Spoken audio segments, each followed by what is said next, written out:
어제 국내 주식시장에 대한 관심이 컸죠. 왜냐하면 지난주 금요일에 소위 말하는 블랙 프라이데이라는 일을 겪었기 때문입니다. 일단은 어제는 반등에 성공했고요. 오늘도 장 초반 분위기는 나쁘지 않은 것 같습니다. 자, 그런데 이 사태를 불러왔던 핵심 원인, 이거는 여전히 해결되지 않은 분위기고요. 여당에서도 지금 의견이 엇갈리면서 우왕좌왕하는 그런 분위기가 연출되고 있습니다. 이 문제를 어떻게 접근해야 할지 오늘은 홍춘욱 프리즘 투자자문 대표와 함께 이야기 나눠보도록 하겠습니다. 대표님 나와 계십니까? 네, 안녕하세요. 예, 안녕하십니까. 지난주 금요일 보통 우리 시장에서 굉장한 급락을 겪었을 때는 글로벌적으로 비슷한 경향을 이렇게 감지되곤 하는데요. 지난주 금요일에는 우리만 빠졌어요. 어떤 일이 있었나? 이게 세제 개편안 때문이었다라는 평가가 나오는데 이런 평가에 동의하십니까? 절반 정도 동의합니다. 예, 절반. 그럼 나머지 절반은 뭡니까? 예, 미국 선물 가격 폭락 때문이었죠. 예, 그래서 이제 그 미국 시장은 24시간 돌아가거든요. 예. 지금 미국장 끝났지만 지금도 나스닥 선물이 막 거래가 잘 되고 있어요.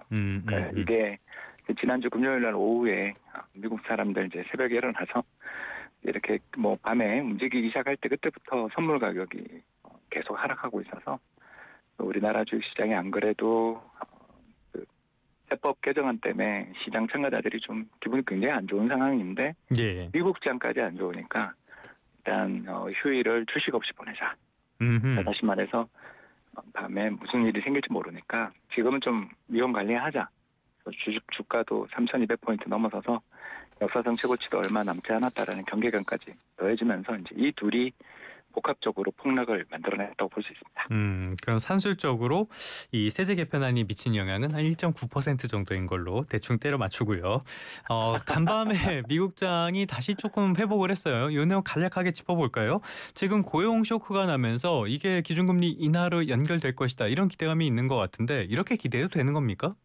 그건 좀 사리가 맞지 않죠. 음. 근데도 이제 너무 지난 주말 우리는 한 4% 가까이 빠졌다면 미국도 한 2% 빠졌거든요. 예. 그러니까 너무 많이 빠지니까 시장 참가자들 입장에서는 희망적인 부분들을 좀 찾고 싶은 그리고 또 금융시장에 그 장이 사상 최고치를 경신하고 있으니까 예. 유동성도 많이 들어와 있어요. 그러니까 레버리지 자금.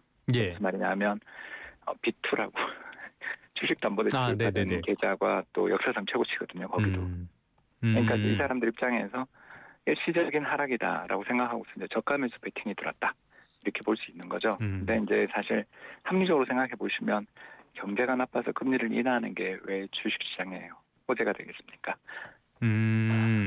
그러니까 그 고집 센 파월 의장님이 인플레이션 걱정하면서 야 이거 안 돼 이러고 계시는데 그분이 뜻을 꺾었다. 이건 사실 더 안 좋은 일이잖아요. 그렇죠, 그렇죠. 예, 왜냐하면 뭐 지금 미국 가판대 물가가 심상치 않다는 이야기 다 듣고 있는데 인플레 걱정이 있는데도 불구하고 금리가 내려갔다.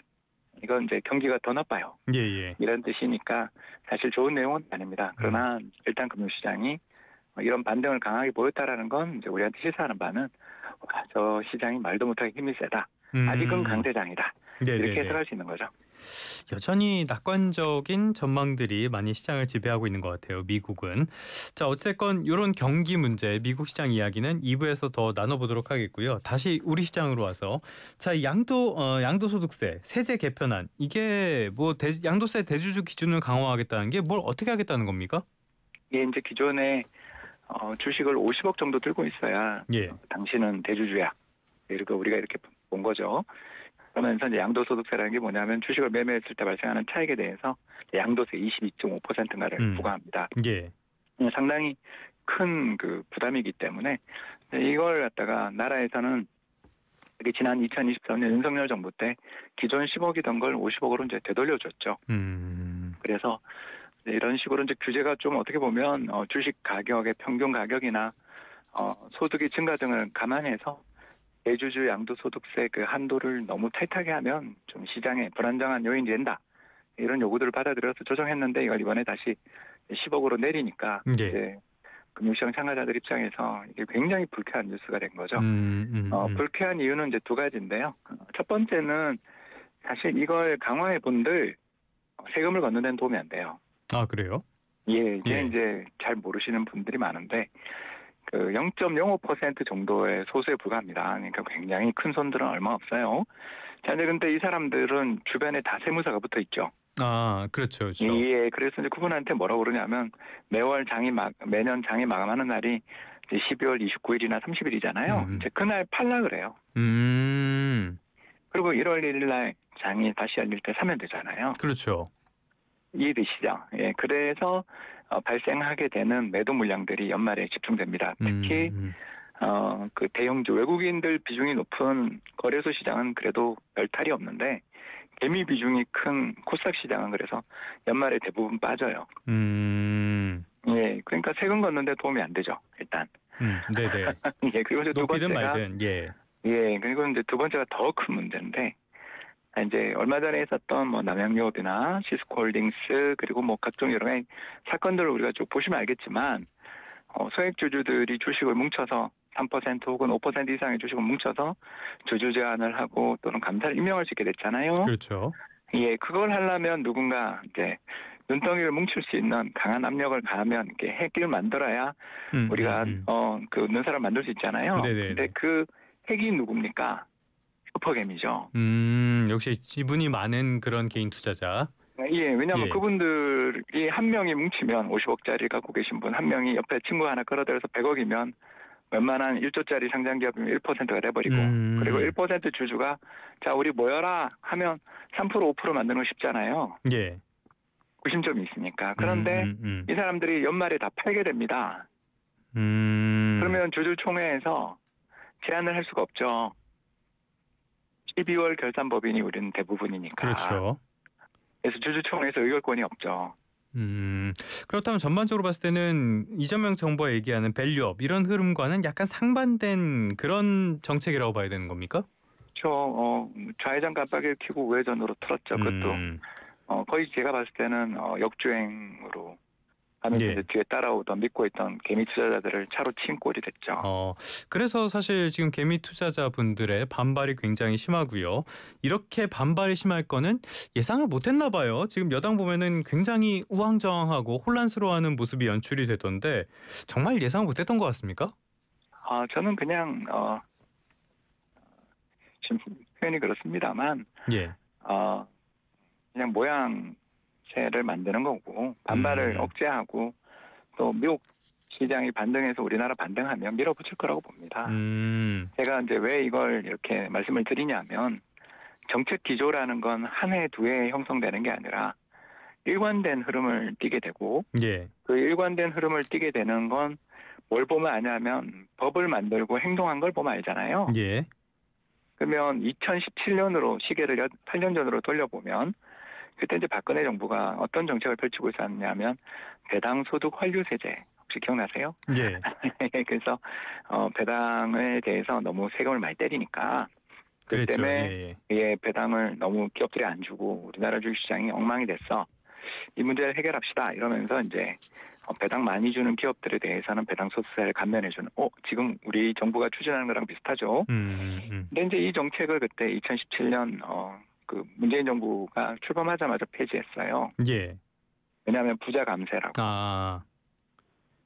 그리고 또 더 나가서 2020년, 21년에 무슨 일이 있었는지가 혹시 기억나실지 모르겠습니다만 한진칼 합병 혹시 기억나십니까? 예, 그렇죠. 예. 예, 그때 이제 조 회장님하고 조현아 씨 사이에 치열하게 접전이 벌어지고 있을 때 갑자기 산업은행 통해서 한진칼 회장님 쪽으로 증자해줬죠. 네, 그러니까 이제 우리는 주식시장에서 이렇게 운용을 하고 있는 사람들은 말이 아니구나 행동을 보거든요.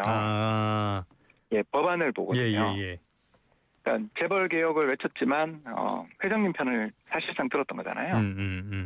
그러니까 오너십에게 위해가 가는 행동들은 안 해왔어요. 그러니까 어떤 정책을 펼침에 있어서. 그런데 이제 지금까지 그 종합주가지수 5,000 이건 이번의 정책이잖아요. 예.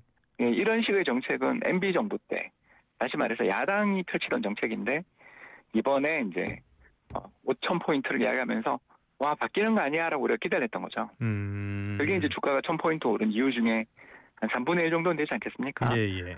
나머지는 이제 다른 요인이고요.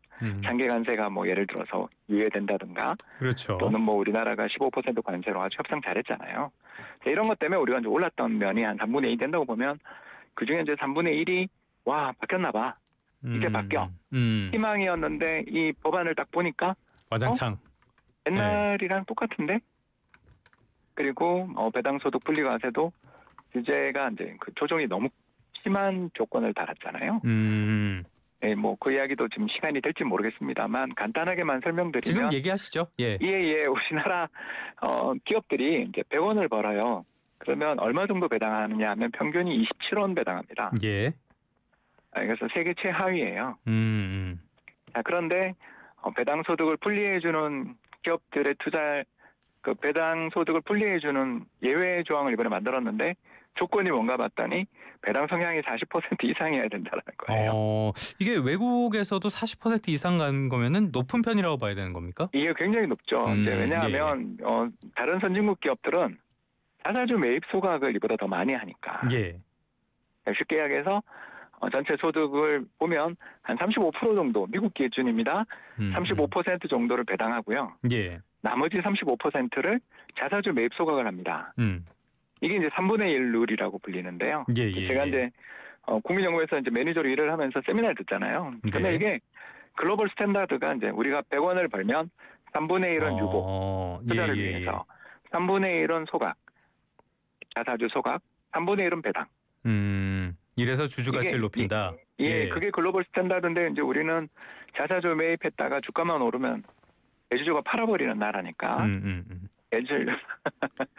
슬프네요. 그래서 이제 자사주 매입 소각은 우리는 그 검토할 가치도 없는 미미한 비중에 불과한데 남아 있는 건 배당뿐이잖아요. 예. 근데 이제 우리나라 평균 배당이 27%인데 10% 이상의 기업에만 투자를 해야 그 배당소득 분리과세를 하는데 그것도 38%다. 지금이. 왜냐하면 35%에다가 이제 3.5%또 추가되니까. 예. 그래서 38.5%다. 이러면 이게 삼성전자도 여기 포함이 안 되죠. 그러면 삼성전자도 안 하는 거네요. 예. 예, 삼성전자도 333이거든요. 글로벌 스탠다드 따라가는 데는. 그래서 이제 이런 조건들을 보면서 투자자들이 느낀 거죠. 뿐이구나. 안 바뀌겠다. 그러니까 결국에는 밸류업 같은 것들 이야기를 하고 있지만은 지금 나오는 정책 같은 걸 보면은 부자 감세 프레임으로 대변되는 어떻게 보면은 반시장, 반기업적인 정책들이 나오고 있다. 이렇게 이해를 한다는 겁니까? 속았다. 속았다. 예, 간단하네요. 속았다. 예, 그러니까 이제 뭐 저는 이제 SNS 하고 뭐 여러 가지 하잖아요. 네. 막 이렇게 댓글이 많이 달리는 건 몇 년 만에 처음인 것 같아요. 예, 그러니까 굉장히 들끓고 있고요. 네, 블로가 대박 났네요. 예. 예, 그래서 굉장한 전국적인 인지도를 얻으신 의원님도 계시잖아요. 그래서 주식의 열정을 가지고 열심히 하시는 분이 한 600만 된다고 저희는 그러는데 활동 계좌 수가 그분들한테 깊은 인상을 남긴 거죠. 그래서 금융시장의 참가자들 입장에서 이제 그 국장 탈출은 IQ 순이다. 이런 이야기가 또 나오는 거죠. 그렇기 때문에 뭐 오늘 방송이 굉장히 귀한 기회니까 조금만 말씀을 드리자면 그 대주주 기준 이거 빨리 없앴으면 좋겠어요. 그러니까 50억이든 뭐 100억이든 이게 뭐가 필요합니까? 나라에 세금이 없다라면 주주 입장에서 주식 투자자 입장에서 편하게 말씀드리고 싶은 것은 작년에 폐지했던 우리 금융투자소득세를 복귀하고 그러니까 이게 원칙상으로 보면은 금투세를 만들고 거래세를 없애고 이상한 양도소득세 이런 거 없애요. 이게 맞는 거잖아요. 그래서 대신에 이제 그 금융투자소득세는 시장만 좋아지면 엄청나게 세금이 거칠 세금이니까 그죠? 주가가 올라야 그치니까 이 세금에 대해서 이제 우리가 뭐 예를 들어서 아까 배당 많이 준 거에 대해서 이제 이런 것들 규정을 조금씩 그리고 3년간 주식을 보유한 사람들에 대해서는 배당 소득세 깎아준다든가. 선진국형으로 다시 만들면 되지. 작년 말에 금융투자소득세 폐지해놓고 이러면서 대주주 요건 그리고 증권거래소 올리고 또 금융회사들한테 교육 교부금 이런 거 다 또 교육세 인상해버리고 법인세 인상해버리고 하는 걸 보면서 이게 이제 저희들 입장에서는 공평과세도 잘 안 되는 것 같고 세금도 이게 정말 거칠지 의문이 되는데 그냥 부자 감세 프레임에 모든 게 결정되다 보니까 자연스럽게 이것도 한진 칼의 그 트라우마를 자극하는 거죠. 야, 이 결국 좌회전 빠빠이 키고 그냥 우양우양 했네. 그러면 뭐 오너님들 우리나라의 어퍼 클래스 분들을 위해서 정책이 돌아가게 된다면 소액 주주는 또 홀대를 받을 테니 한국 시장보다는 딴 데로 가야지. 이런 흐름이 나오게 되면 우리가 지금 했던 일들이 이제 역으로 꼬이게 되죠. 왜냐하면 아까 제가 주가 오른 게 한 3분의 1 정도는 이 덕이라고 보면 이거를 기억하시는 분들이 트라우마를 갖게 되잖아요. 그렇죠, 그렇죠. 네, 또 속았다. 그냥 이럴 때는 원칙대로 했으면 좋겠는데 그렇죠. 잘 안 되는 것 같고요.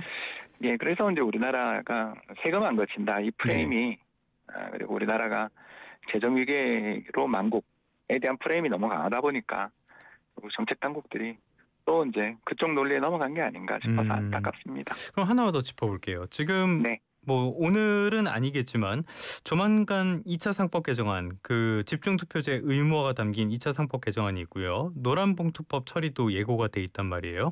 이런 것들은 시장에 긍정적인 요소로 작용할 수 있을까요? 일단 상법 개정안 자체는 저는 긍정적인데 이제 약효가 약발이라고 하죠. 그게 별로 안 들을 것 같다. 왜 그러냐면 저는 고려한 영풍물산 사건을 좀 볼 필요가 있다고 생각해요.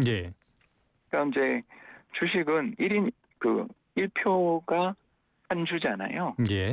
거기서 주식 수가 많은 데가 이겨야 되는 게임판입니다. 그렇죠. 근데 2년이 넘도록 지금 어떤 일이 벌어지는지 우리 다 알잖아요.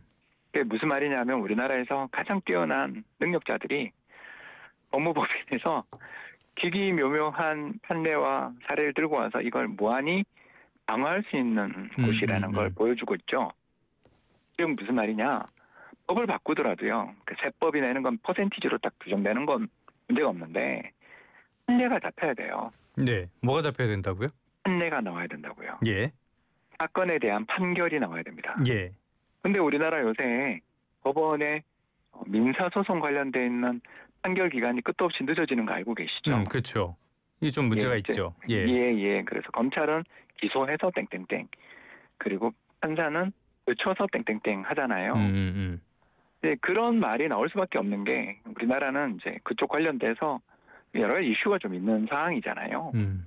그러다 보니 이 법을 바꾼다고 해서 판례가 나오고 정말 사례가 나와야 예를 들어서 이거는 소액주주들의 권한에 대해서 문제가 되는 의견을 했기 때문에 이사회 멤버들에 대해서 소송을 걸고 이 사람 감옥 가고 돈을 토해내는 일이 나와야 바뀌지 그 법 개정만에 특히 시행령까지 다 봐야 되는 문제라 사실은 것좀 상징적 의미지 실제 시장에 바로 영향을 미친다라고 말하기는 어려운 기분만 좋은 뉴스죠. 그렇기 때문에 이제 저는 상법 개정안은 해야 된다. 동의. 그러나 판례가 나온 때까지 적어도 이게 무한정 길어지는 걸 우리 눈앞에 보고 있으니까 그건 5년 뒤의 일이다. 그렇다면 눈앞에 투자자들은 다 우리끼리 하는 이야기가 쇼미더머니. 뭐 그럴 수밖에 없죠. 이게 정말 우리에게 이익이 되는가? 이 법안에서 세법이 훨씬 중요한 거죠 지금. 알겠습니다. 오늘은 말씀이 격정의 토로를 좀 들을 수밖에 없는 상황이었던 것 같은데요. 이럴 때일수록 원칙과 일관성이 중요하다는 생각. 이 지금 여당도 그냥 여당이 아니라 슈퍼 여당이니까 이런 것 좀 잘 좀 생각을 해줬으면 좋겠습니다. 지금까지 홍춘욱 프리즘 투자자문 대표와 함께했습니다. 오늘 말씀 잘 들었습니다. 감사합니다.